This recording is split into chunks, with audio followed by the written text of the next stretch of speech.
have some reports, and the first is an update on the work of the CFAQ committee. This is an exciting venture of the Citizens Facility Advisory Committee.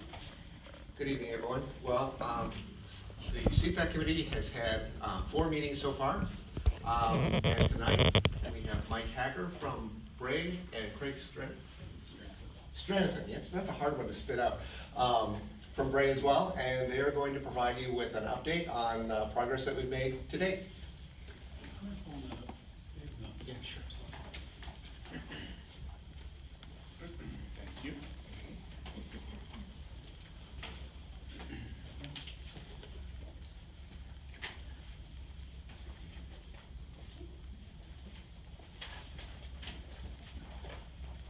All right, good evening. Again, Mike Hacker and Craig Stranathan with Bray Architects.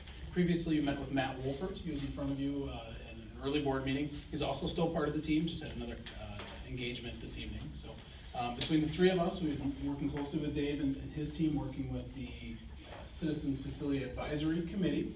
As Dave noted, we've had a number of meetings, and as Matt presented in the first board meeting, as we talked through schedule and process, we have a couple of meetings like tonight to just provide a general update on where we're at and what we've been discussing as a group, and then answer any questions that you may have. So what we've provided you as a handout is a booklet with 3 tabs in it. Those tabs will align with a couple of the slides tonight, and we just have a couple-minute presentation to go through. So first, just wanted to give an overview of the committee. Right now, that committee is made up of 30 volunteer members of the community. The district sent out an invitation via postcard to all households within the school district requesting participation, and we had 30 members commit. And really, we've been averaging 18 to 20 members a meeting. Just kind of depends on the night. We provided in your book under tab 1 a directory of all the members that are part of the committee, as well as a fold out in there of just the attendance sheet, so you can kind of get a look at who's participated in those meetings. And so far, really a good cross-section, a lot of good comments, and a lot of good feedback over the course of those first 4 meetings. Okay, and so what we've done in walking through, if you flip to tab 2, is structured each of those 4 meetings with kind of a clear target in terms of what we're discussing in each of those meetings. And then at the intro of every meeting, we provide a summary of what we discussed in the last meeting, as well as what we're looking forward with. Okay? And that's really what we've provided you is the 4 summaries of the meetings to date.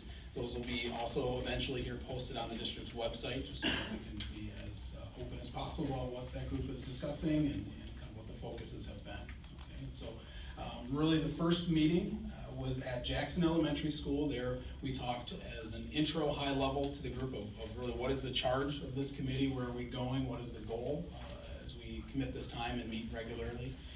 With that, then we toured Jackson Elementary School. We got a great tour with the principal there, walked through the entire building, really looked at each of the spaces, talked about what's working, where we have some challenges. We talked about safety and security, as well as education, traffic flow outside, as well as how students move around inside of the building. And with that, we then, after the tour, met back in the multi-purpose room where we did small group discussions. And really there we facilitated dialogue about what the group observed, where were some of the positives, where they saw some of the challenges, what were they most surprised about in that dialogue. And in that recap, you see a summary of some of the feedback we were given from the committee members. Okay. The second meeting was moved over to the high school.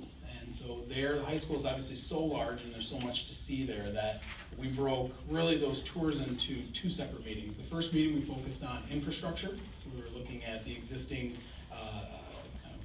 built environment. So we were looking at the finishes. We took a look at mechanical rooms and janitor's closets, data rooms, and Dave and his team really led that tour through all of the boiler rooms and kind of made sure everybody had as much of a handle on the building systems, which are fairly complex, especially in a building of that size. So we just wanted everybody to at least have a chance to tour those spaces and ask questions firsthand as we went through those. And then similar to Jackson Elementary, we met back at the end of that tour and did small group discussions, very similar format to the first meeting.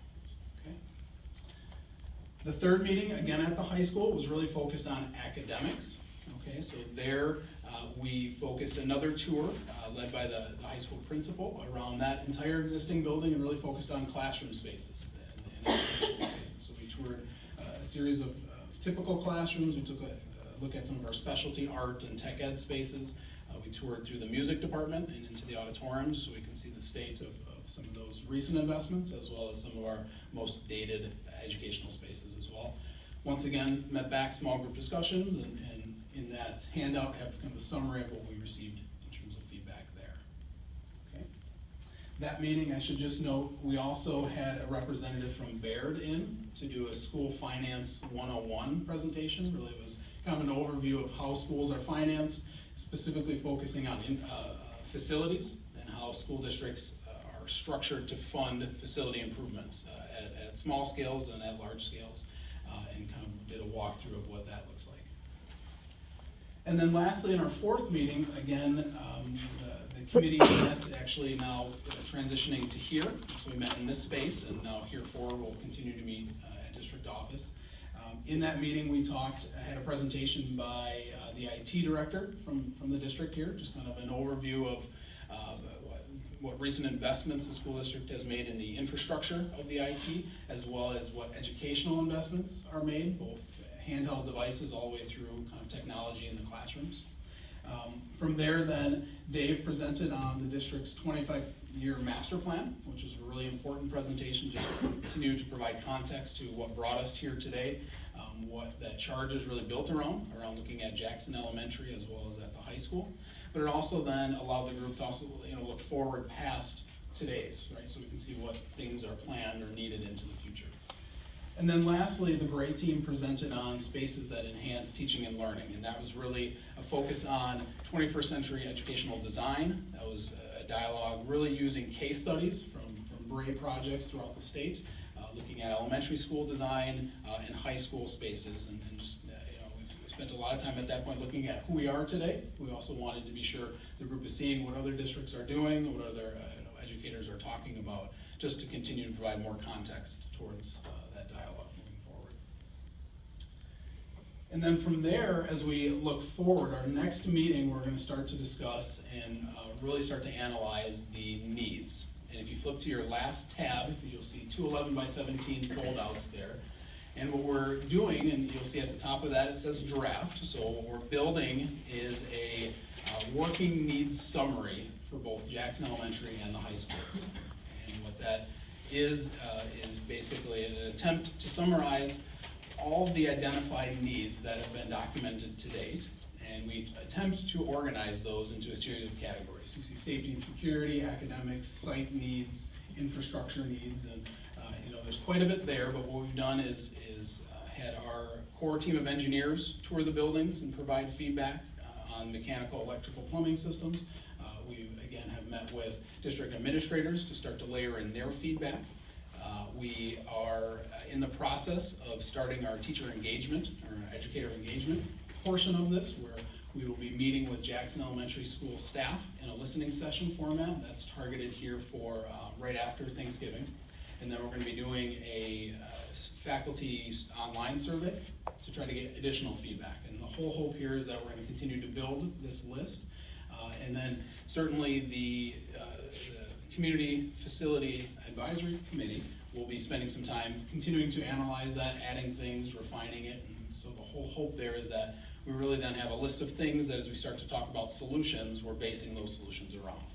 Okay, and so now looking forward, we're going to be refining and finalizing that list. We're going to be starting to discuss solutions and talk about what those might look like, what scale those solutions are, start to apply some budgets to what that might look like. And then from there, obviously target a district-wide community survey, which I believe Matt talked a little bit to the group about, which will go out to the entire community so that all voting members of the school district will then have the ability to provide us additional feedback, and then that will hopefully provide the committee with the tool they need to come back to you with some recommendations.